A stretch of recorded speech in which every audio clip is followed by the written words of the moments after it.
कैसे पड़ा ऋष्यमुख पर्वत का नाम? क्यों सुग्रीव ने ऋष्यमुख पर्वत को बनाया अपना ठिकाना?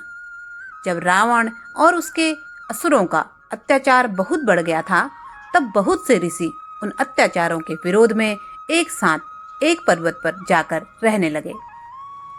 ऋषियों की संख्या कोई 1-2 या 100-50 नहीं, बल्कि लाखों में थी। संपूर्ण धरती के ऋषि मुनि इकट्ठा होकर रावण के विरोध में मौन व्रत धारण करने लगे थे। जब रावण विश्व विजय प्राप्त करने के लिए इस पर्वत के समीप से गुजरा, तो उसने इन ऋषियों को एक साथ देखा और उनके इकट्ठा होने का कारण पूछा। तो राक्षसों ने उसे बताया, महाराज, आपके द्वारा सताए हुए ऋषि मूक होकर यहाँ आपका विरोध कर रहे हैं। ये सुनकर रावण को क्रोध आ गया और उसने एक एक करके सारे ऋषियों को मार डाला। उन्हीं ऋषियों के अस्थि अवशेषों से यहाँ पहाड़ सा बन गया। तभी से इस पर्वत को ऋष्यमुख पर्वत के नाम से जाना जाने लगा। आगे चलकर ऋषि मतंग ने ऋष्यमुख पर्वत पर अपना आश्रम बनाया और वहीं पर निवास करने लगे। कई वर्षों बाद दुदुम्भी नाम के एक राक्षस ने ब्रह्मा जी को प्रसन्न कर वरदान प्राप्त कर लिया था कि वह किसी भी शस्त्र द्वारा नहीं मारा जाएगा, और इसके वरदान के मद में चूर घूम घूम कर तमाम योद्धाओं को, वीरों को, देवताओं को और राक्षसों को युद्ध के लिए ललकारने लगा। वह इतना अधिक बाहुबली था कि उसे मल्ल युद्ध में परास्त कर पाना भी असंभव था और किसी शस्त्र से उसकी मृत्यु होनी नहीं थी। इसीलिए हर कोई उससे बचता था और वह अपने वरदान के मद में झूमता रहता था। एक दिन उसने समुद्र के किनारे खड़े होकर समुद्रदेव को युद्ध के लिए ललकारा, किंतु समुद्रदेव अपनी दैनिक दिनचर्या के अनुसार शांत और स्थिर बने रहे। उसकी किसी ललकार का उत्तर उन्होंने नहीं दिया।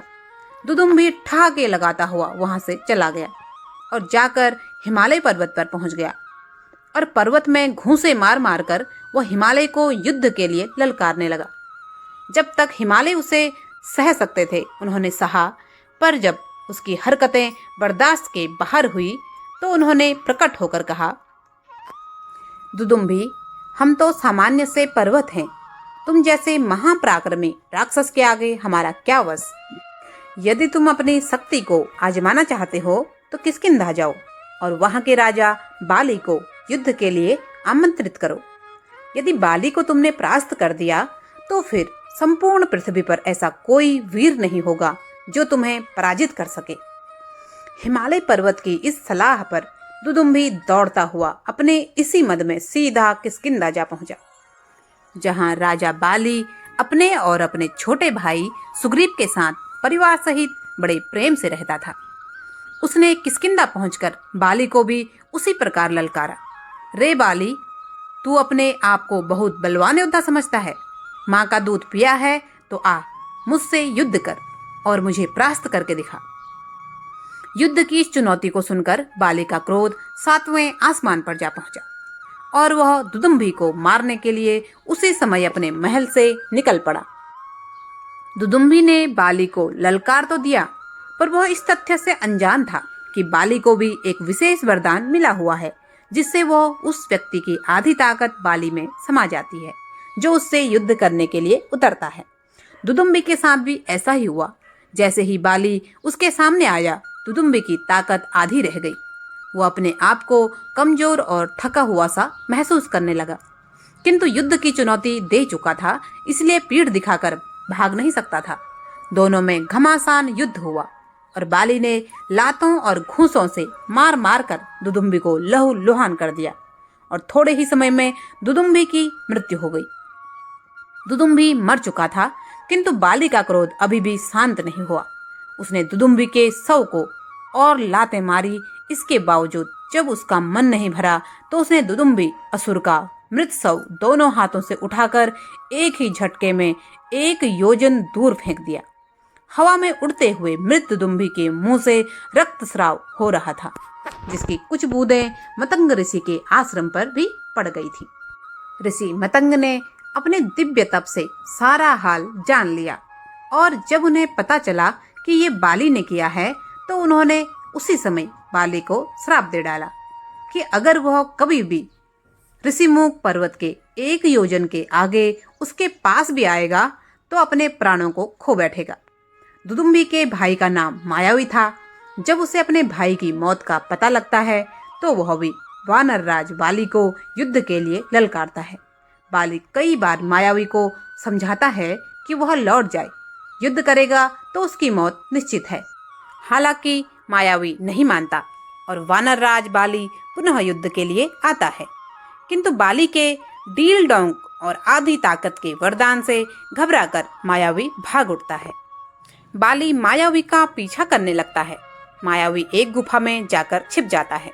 यह देख बाली अपने भाई सुग्रीव को गुफा के बाहर इंतजार करने के लिए कहता है। यह कहकर बाली गुफा के अंदर जाकर मायावी से लड़ने लगता है। यह युद्ध 1 वर्ष से भी अधिक समय तक चलता रहता है। आखिर एक समय बाद गुफा से तेज आवाज आती है। इसके बाद रक्त की धारा गुफा से बाहर आती है। यह देख सुग्रीव को लगता है कि मायावी ने बाली का वध कर दिया है। यह सोच गुफा को पत्थर से बंद कर सुग्रीव किष्किंधा लौट आता है।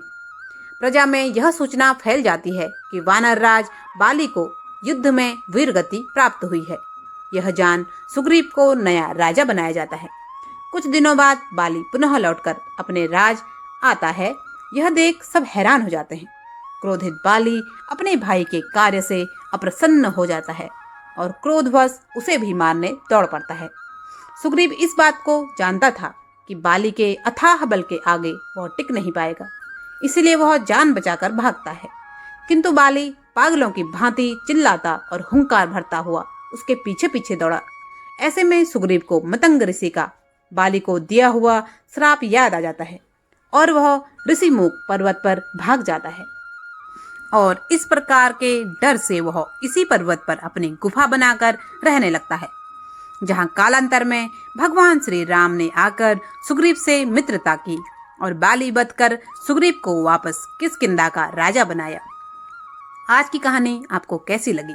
कहानी अगर पसंद आए तो वीडियो को लाइक करें, चैनल पर नए हैं तो सब्सक्राइब करें और कमेंट बॉक्स में जय श्री राम अवश्य लिखें। आपका बहुत बहुत धन्यवाद। जय जय श्री राम।